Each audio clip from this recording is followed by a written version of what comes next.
નમસ્તે વિદ્યાર્થીઓ, ધોરણ 9 વિષય હિન્દીમાં છેલ્લે આપણે જે કૃતિ નંબર 7 છે સૂરદાસ કે પદ, જેના લેખક સૂરદાસ હતા, તેની આપણે ચર્ચા કરેલી અને બે પદ એ તેમાં જોયેલા.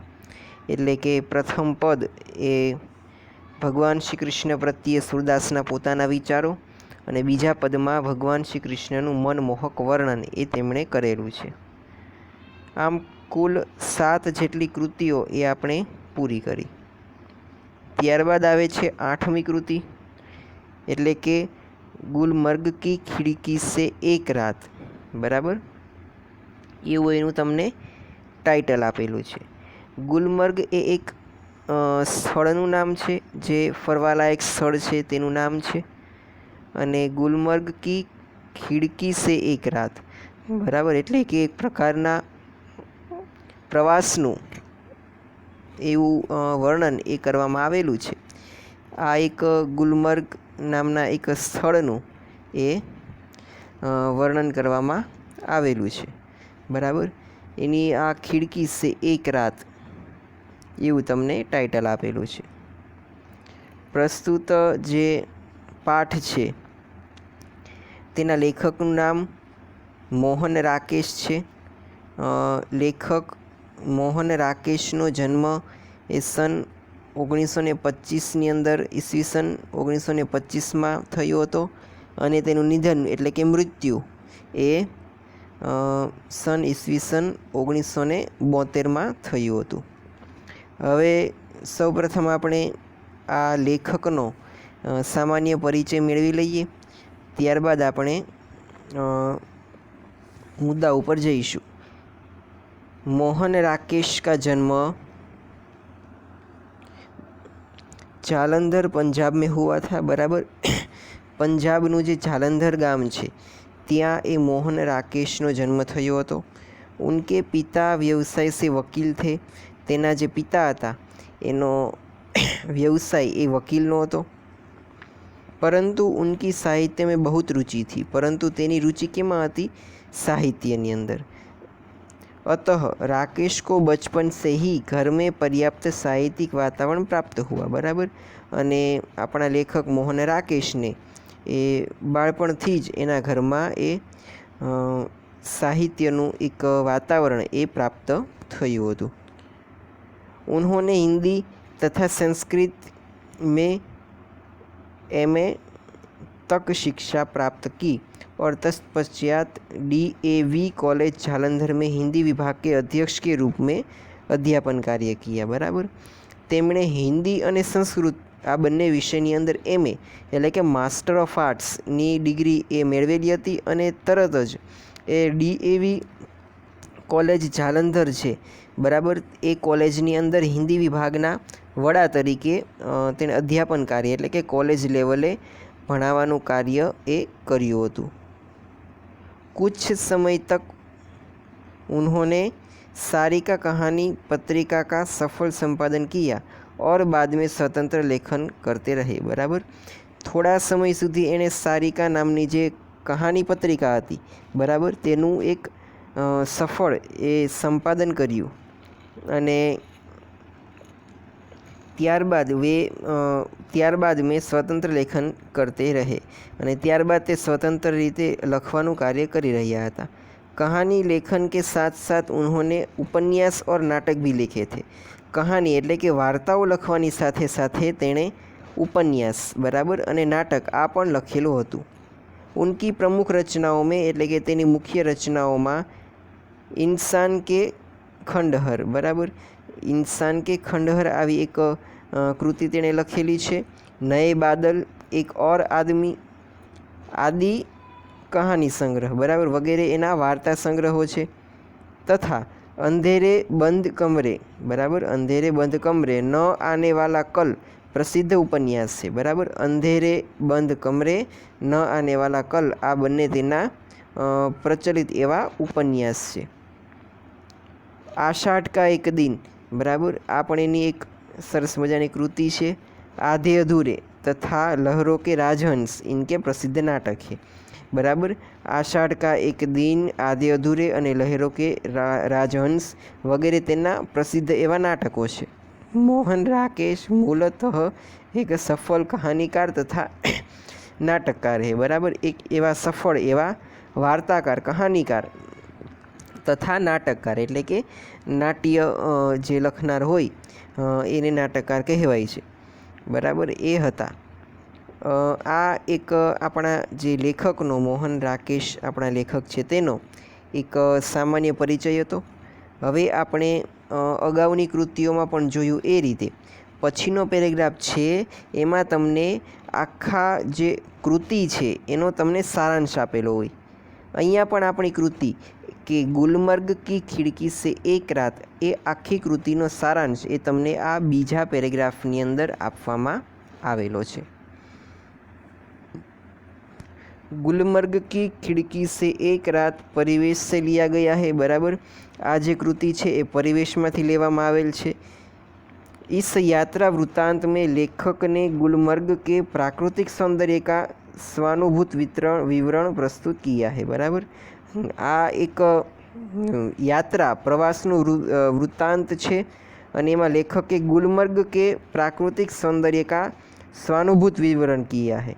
बराबर। एने आखू जे गुलमर्ग स्थळनुं जे सौंदर्य छे, बराबर, आ गुलमर्ग स्थळना सौंदर्यनुं तेनी प्रकृतिनुं एक सरस मजानुं ए वर्णन ए अहींया लेखके करेलुं छे। तेनी प्रकृतिनुं वर्णन, त्याना सौंदर्यनुं वर्णन, गुलमर्गनी प्रकृतिनुं सौंदर्यनुं एक विवरण, एनुं वितरण चित्र ए अहींया लेखके स्पष्ट कर्युं छे। गुलमर्ग का सारा वातावरण उनको अपने में समाया सा लगता है। बराबर। गुलमर्गनुं जे वातावरण छे एने पोतानामां समायेलुं लागे छे। गुलमर्ग की एक रात का अकल्पनीय सौंदर्य इनसे भूलाया ही नहीं जाता। बराबर।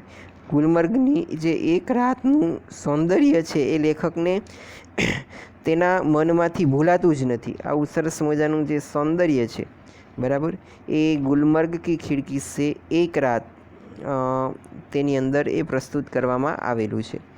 तो आ तो आपणा जे कृतिनो एक सामान्य एवो सारांश। बराबर। तेमां जे आखुं यात्रा उपर गयेला हता लेखक अने एनुं जे स्थळे यात्रा उपर गयेला एटले के गुलमर्गमां त्यानी प्रकृतिनुं त्यानुं सौंदर्य ए एणे अहींया रजू करेलुं छे।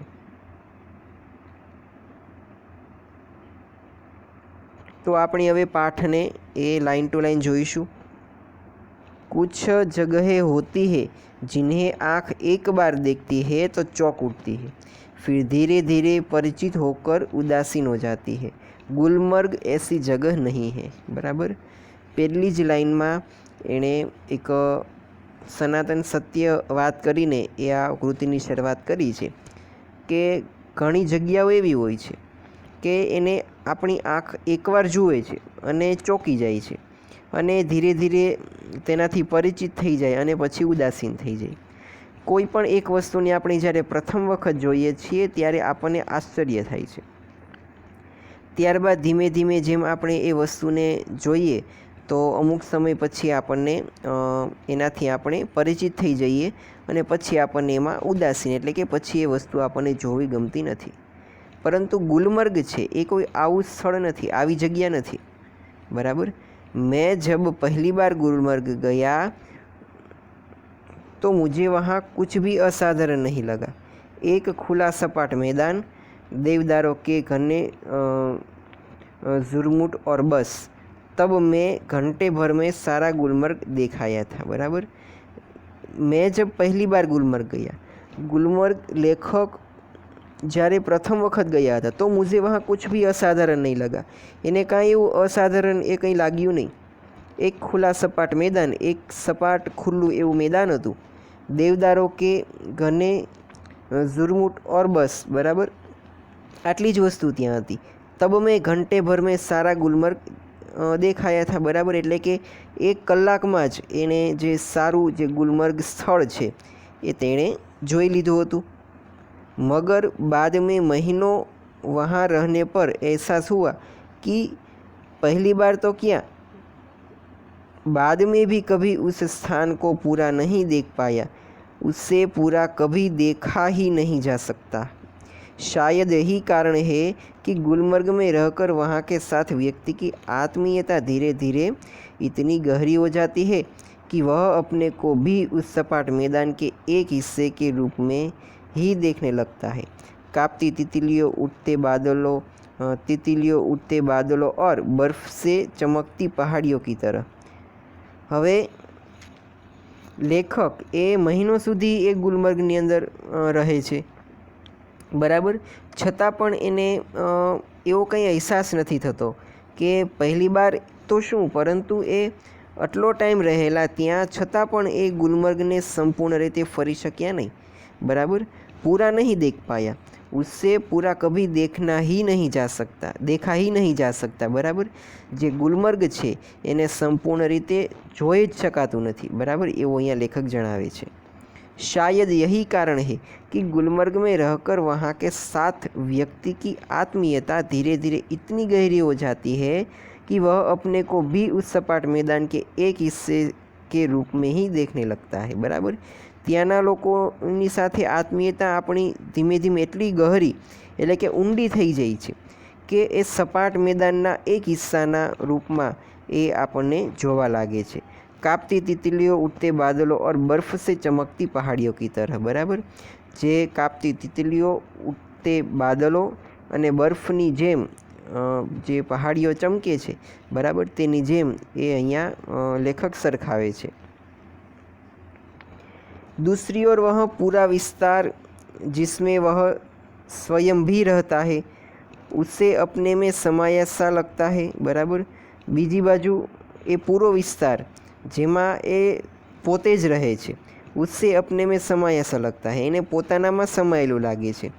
सूर्योदय और सूर्यास्त, बराबर, सूर्योदय अने सूर्यास्त एटले के सूर्यनुं उगवुं अने सूर्यनुं अस्त थवुं।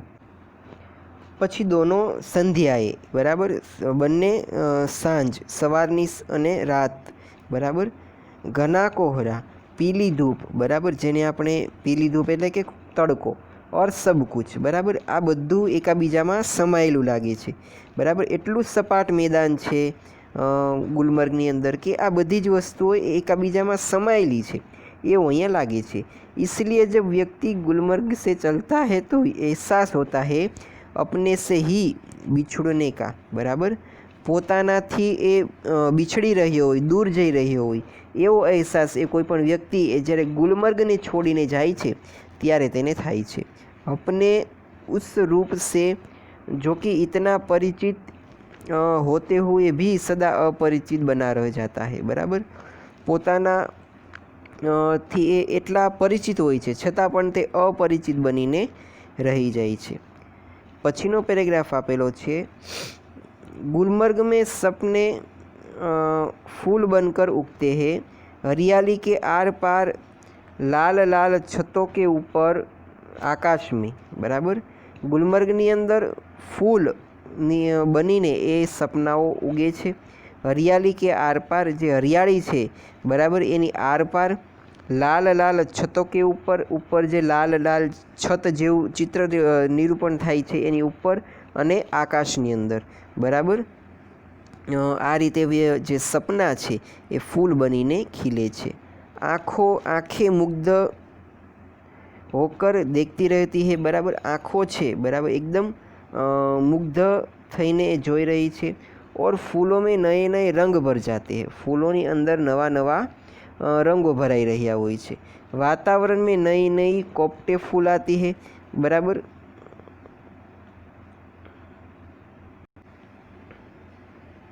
आँखें मुग्ध होकर देखती रहती है और फूलों में नए नए रंग भर जाते हैं।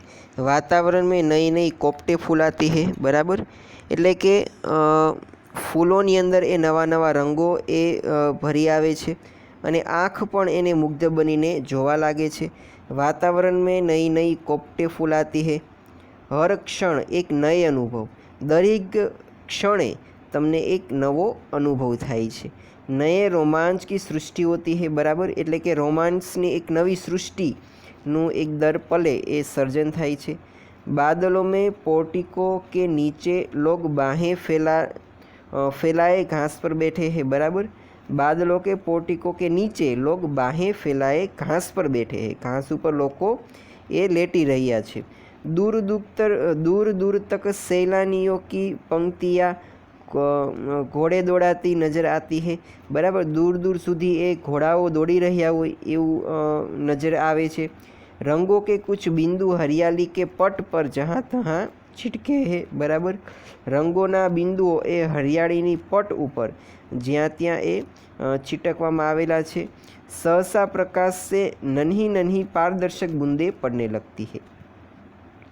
रंगीन बिंदुओं का पूरा विस्तार एक बार सिहर जाता है, बराबर। रंगीन बिंदुओं आखो विस्तार है ये एक वक्त ए सिहर जाता है और अपने को समेटने लगता है अने पोताने पाछो ए समावी ले छे। हरियाली का सपना कुहासे के फूल में बदल जाता है, बराबर। हरियाळीनुं आखुं जे सपनुं छे एक फूलनी अंदर ए बदली जाय छे। मैदान सुरमई आभा ओढ़ लेता है। समग्र मैदान है ए एक सुरमई आभा, बराबर, ए ओढ़ी ले छे एवं अहींया अहसास ए लेखक ने थाय छे।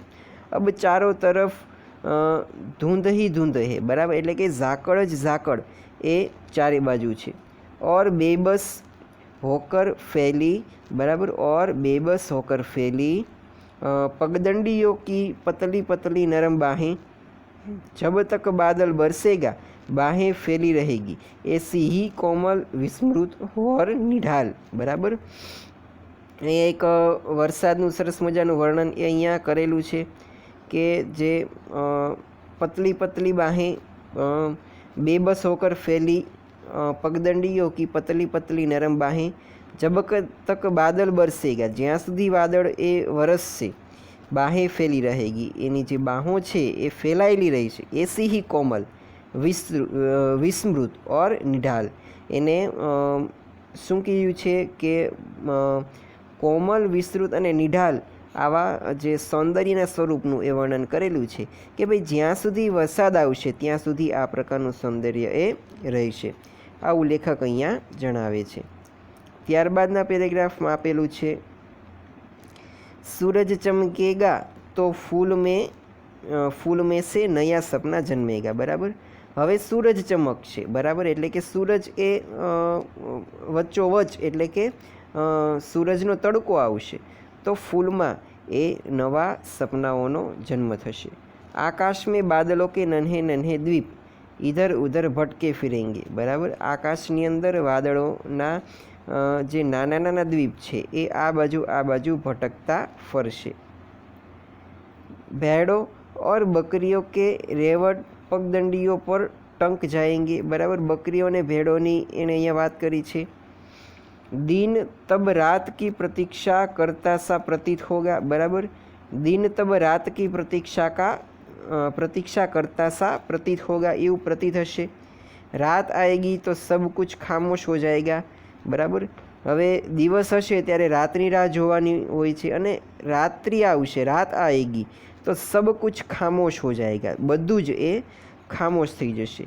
मैदान की वह खामोशी भी, बराबर, मैदाननी जे समग्र खामोशी छे, बराबर, ए पण जो दिन के समय उतनी वाचाल हो जाती है, बराबर। दिवसना समय में ए आखी जे चमक छे एकदम वाचाल थई जाय छे, बराबर। तो अहींया हवे सूरज चमके त्यानुं वर्णन करेलुं कि भाई रात ढले छे त्यारबाद ए सूरज एनी रोशनी ए आवे छे। तो आम पछीनो पेरेग्राफमां तमने एणे जे समग्र रात्रि दिवसमांथी रात्रि कई रीते थाय तेनुं अहींया वर्णन करेलुं छे। तो आजनो लेक्चर ए आपणे अहींया सुधी अटकावीए छीए। आजे तमारे होमवर्क में ए गुलमर्ग की खिड़की से एक रात आ जे कृति है तेना लेखकनो परिचय अने पाठ ए आपणे ज्यां सुधी चलावेलो छे त्यां सुधीनो पाठ ए तमारे एक वखत लखीने होमवर्क में मोकलावानो छे, बराबर। फरी एक वखत के तमारे लेखकनो परिचय, आपणा जे आ कृति 8 नंबरनो पाठ छे एना लेखक मोहन राकेश एनो परिचय अने जे तमाम जे पाठ आपणे ज्यां सुधी चालेलो छे, बराबर, ત્યાં સુધીનો પાઠ એ તમારે એક વખત લખીને હોમવર્કમાં મોકલાવવાનો છે. તો આજનો લેક્ચર આપણે અહીંયા સુધી અટકાવીએ છીએ. આગળ નેક્સ્ટ લેક્ચરમાં એ પાઠ આપણે આગળ ચલાવીશું.